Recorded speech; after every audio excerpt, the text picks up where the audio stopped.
Hey everybody, welcome back to another top 10 favorite films from each letter. Today, the letter S. Sorry I'm wearing a hat today, but my hair is getting a little longer.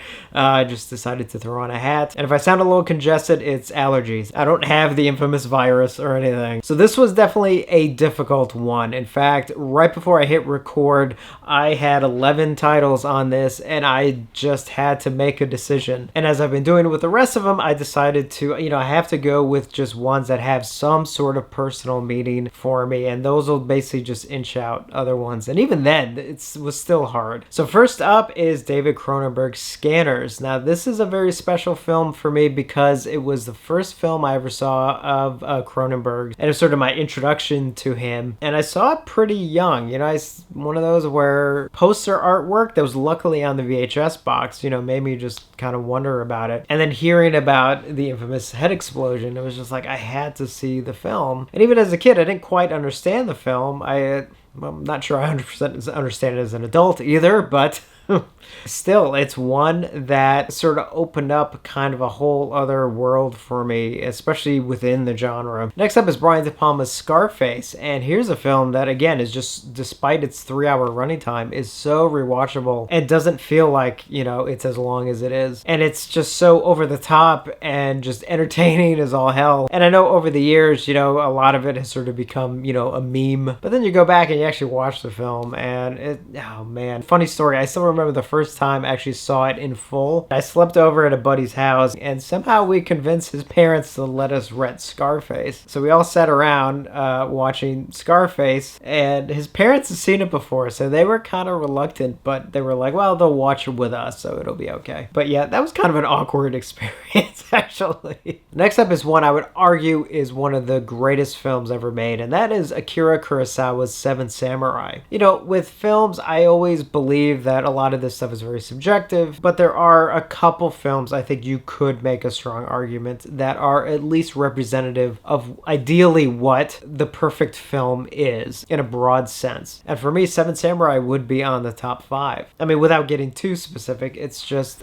an incredible film, and it's also one of the most humbling films. And what I mean by that is when you're a filmmaker, it's very easy to develop a very large ego because you almost need a large ego to actually do this. Even a large ego can become too large, and that's when you need something to kind of bring it back down a bit. And I usually find if I feel I'm getting too big of an ego, I'll watch Seven Samurai and I get humbled really fast because that thing is just a work of art. Next on the list is my favorite Buster Keaton film, and that is Sherlock Jr. And if you've never seen any of Buster Keaton's films, I highly recommend checking this one out because I think it's a really great one to really get a sense of just what a genius he was. I remember the first time I saw it because I was first year of film school and it was in like a film history class, and they were propping up Chaplin, but they were also kind of like, but these other guys like Buster Keaton and Harold Lloyd and stuff, it's like these guys are pretty good too. Now, I love Chaplin. I'm not knocking Chaplin at all, but there's a certain prestige to Charlie Chaplin that the other two may not necessarily have within certain circles. But when I saw Sherlock Jr., it was like, oh my, and I already knew who Buster Keaton was because he was in Funny Thing Happened the Way the Form, but I hadn't really seen much of actually the films that he did. So when I saw Sherlock Jr., it was like, man, did it open my eyes, and boy did I appreciate him on so many levels. I mean, not only is the film just hilarious, as well as so many of his other films, the stunts that he would do, I mean, are mind-boggling. How he managed to live to be as old as he did is shocking. Next on my list is Stanley Kubrick's The Shining, and I'm sure that comes to no one's surprise because, as I mentioned during my review of the 4K release, it is just such an incredible film, and I talked a lot about it in that review. So I mean, I think all of you probably have an appreciation for the film as well. So yeah, The Shining was definitely an easy one for this list. Next up is one of my favorite musicals, and that is Singing in the Rain. And what's great about Singing in the Rain is that it works on multiple levels because a film that I think even for people who don't like musicals, they would actually still appreciate the film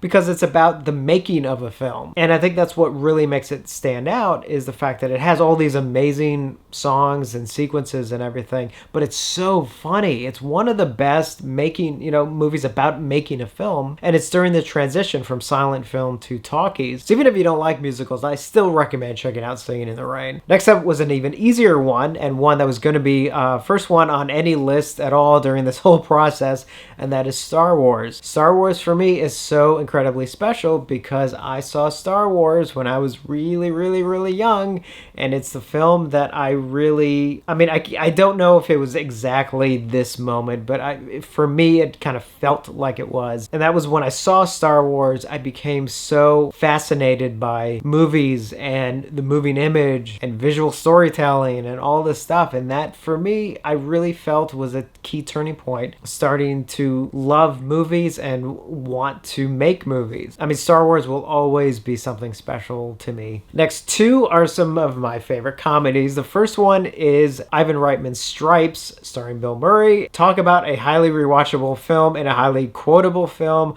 I quote this film so much, whether or not people know it or not. I mean, I can't tell you how many times I will say out loud, or at the very least in my mind, to someone or about someone, lighten up, Francis. And I swear, it almost seems like it gets just funnier to me the more times I watch it. And as I mentioned with Police Academy, where, all I have to do is even hear the theme song, and it just makes me smile. Same thing with Stripes. I absolutely love the music to Stripes, and if I hear the theme, it's same thing. It just makes me smile. Next one is another favorite comedy, and that is Carl Reiner's Summer School. This was one where I saw Summer School for the first time when I was in junior high or something at the time. So in my mind, I was like, is this what high school is going to be like? And obviously I could relate to the characters of Chainsaw and Dave because, outside of the drinking aspect, but just their love of horror and everything. Obviously, I could relate to that on so many levels. But Summer School, another one that is just, for me, is so highly quotable on a regular basis. One that makes me feel good and smile. I love the songs in it. I listen to the soundtrack a lot. And another one I could watch at any moment of any day and multiple times a day. When I need something to kind of lift my spirits, I can go to Summer School. That sounds weird. And then finally on my list is Dario Argento's Suspiria. Definitely one of the early films that got me into Italian horror, which has become one of my favorite things, and one that really made me appreciate really how artistic a horror film could be. Again, another one I sort of raved about in my review of the 4K release. So I'll kind of keep it to a minimum here because I think I've already said how much I love the film. So that's it for the letter S. Very, very hard. The list for this one was so long, and getting them down, like I said, right before I hit record, I was still making final decisions. So let me know your picks for the letter S. Keep an eye out for the next one, which happens to be the letter T. Another one that is going to be very, very hard. And as always, thank you for watching, and I will see you on the next one.